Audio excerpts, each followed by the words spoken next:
On a nice snowy day.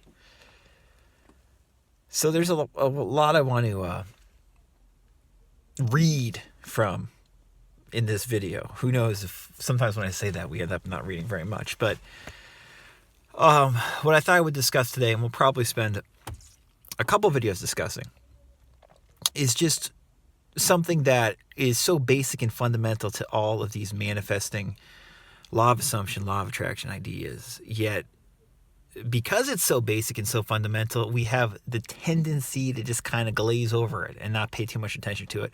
And in my opinion, it's probably, at least for most of us, one of the most important things to pay attention to, if not the most important thing to pay attention to. And that is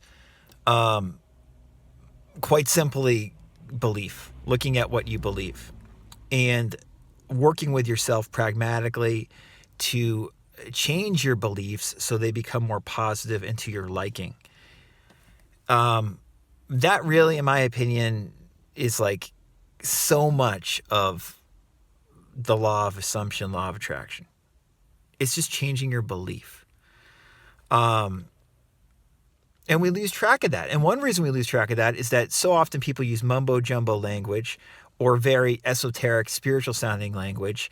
And even if they don't intend to, they miss the point that this is mainly just about belief. What do you believe? If you believe in something, there's a very good chance it will come to pass, at least on some significant level or level of your being emotionally, energetically, right? And there's a very good chance it will come to pass in your external world as well. Why more people don't just emphasize this again and again and again, I don't really know. Because I think it's like, again, probably the most important thing we can talk about, or certainly one of the most important things we can talk about, is simply belief. This is about belief. What do you believe? And can I figure out a way to change my belief system so it becomes more positive? Because if I do, better things are going to happen to me. And I'm going to feel better. Right? So powerful.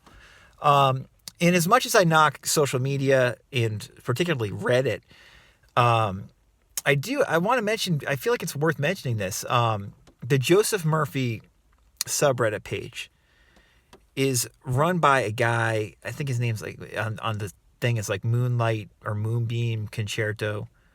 Moonlight Concerto. The guy's a psychopath. He's fucking nuts. But I do want to mention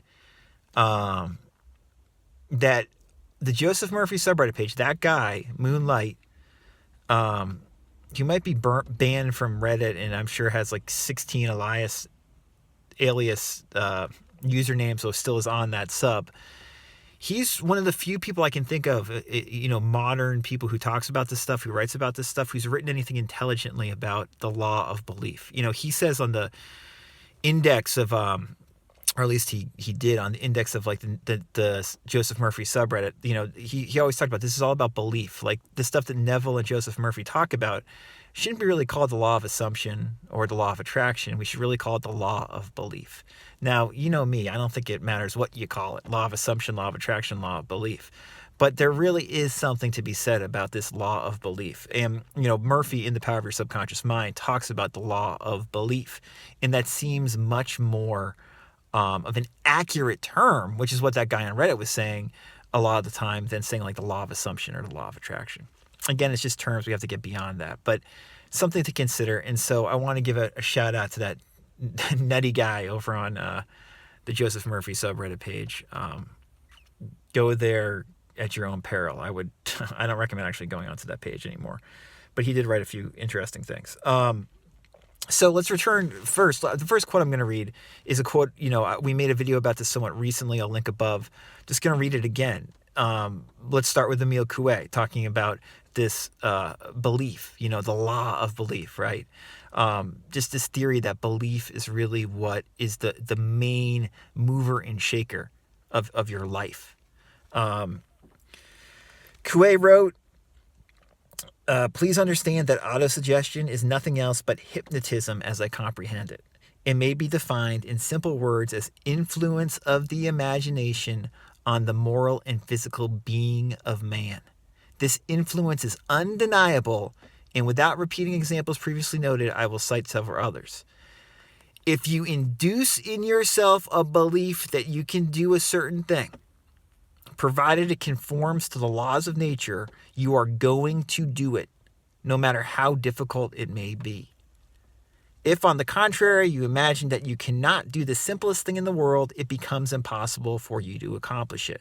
A molehill may become to you an unsurmountable mountain.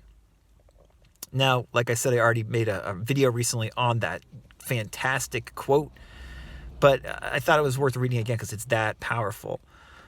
Specifically, Coué is saying, if you induce in yourself a belief that you can do a certain thing, you're going to do it, no matter how difficult it may be. If you believe you can do it, you're going to do it, provided that it conforms to the laws of nature. And again, on this channel, we don't debate the theoreticals of what the laws of nature mean. Just understand that there's a lot of stuff that we might think we can't do that we can actually do. We're capable of much more than what we usually believe. And what Coué is saying, and what most of these law of attraction, law of assumption teachers are saying, is that you're capable of much more than you believe. So change your belief system, believe more, and you'll be capable of doing more good things, great things. So now let's go to the power of your subconscious mind. I'll probably make, like I said, a couple videos about this and just read where Joseph Murphy talks about the quote unquote law of belief. But here's the section right here, where right at the beginning of the book of the power of your subconscious mind, where he talks about this. It's called "What Do You Believe?" And Murphy writes, "It is not the thing believed in that brings an answer to man's prayer. The answer to prayer results when the individual's subconscious mind responds to the mental picture or thought in his mind. This law of belief is operating in all religions of the world, and is the reason why they are psychologically true. The Buddhist, the Christian, the Muslim, and the Hebrew all may get answers to their prayers, not because of the particular creed, religion, affiliation, ritual, ceremony, formula, liturgy, incantation, sacrifices, or offerings, but solely because of belief or mental acceptance and receptivity about that for which they pray."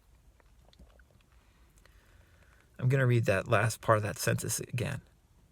Solely because of belief or mental acceptance and receptivity about that for which they pray.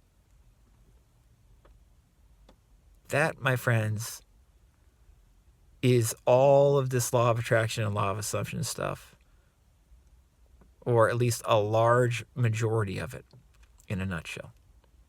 It's not all this esoteric stuff about raising your vibrations or assuming a state and it shall come to pass. These are, very, articulate ways of saying that you believe something, you mentally accept it, you're receptive to it. And once that happens, there's a good chance it's going to actually happen. That's my opinion. I think that's Murphy's opinion as well. Murphy goes on to write here, "The law of life is the law of belief. And belief can be summed up briefly as a thought in your mind. As a man thinks, feels, and believes, so is the condition of his mind, body, and circumstances. A technique, a methodology based on an understanding of what you are doing and why you are doing it will help you to bring about a subconscious embodiment of all the good things of life. Essentially, answered prayer is the realization of your heart's desire." Powerful stuff, and I made a podcast episode quoting again from the power of your subconscious mind, a few months ago about blind faith. I'll link to it above. Blind faith is when, instead of recognizing that this is about belief and mental acceptance and receptivity, what you're suggesting to yourself and believing, like Coué and Murphy are talking about, instead of recognizing that and understanding that, having a technique or, a method based on this understanding, blind faith is when you do this stuff and you're not conscious of what you're doing. You believe the snake charmer, and so it works. You believe that taking this certain weird elixir is going to heal you, and so it works. It's the belief that does it. The belief, not the actual thing that they're talking about. That's all. That's smoke and mirrors that's masking what's really doing it, which is your belief. So I'm going to read one more thing. We're 10 minutes in. We're doing pretty good here, time-wise still. I'm going to read one more thing from a book I've mentioned certainly before, but I don't think I've read from. The Magic of Believing. God, I love that color. That cover and that color. I love orange. But great cover. The Magic of Believing by Claude Bristol. This is another classic, similar, written right mid-20th century. The Magic of Believing. I mean, talk about someone who understood what we're talking about in this video. Claude Bristol titled the book The Magic of Believing for a reason. This is just a small section from the book. I'm going to read it here because it really complements what Murphy just said and what Coué's talking about.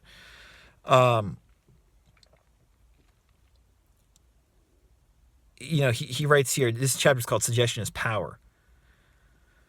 And he says, how many times have you heard it said, just believe you can do it and you can? Whatever the task, if it is begun with the belief that you can do it, it will be done perfectly. Often belief enables a person to do what others think is impossible.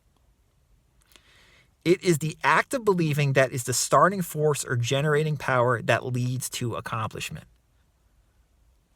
Again, this is what Claude Bristol's talking about here. This is it, in my opinion. This is so much of manifesting and just feeling better.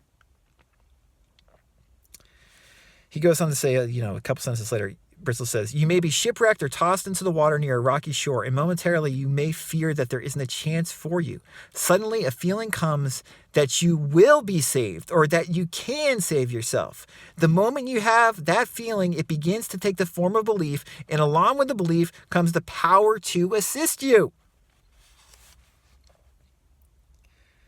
You may be in a fire surrounded by flames and enveloped in smoke and frantic with fear. This same power asserts itself, and you may be saved.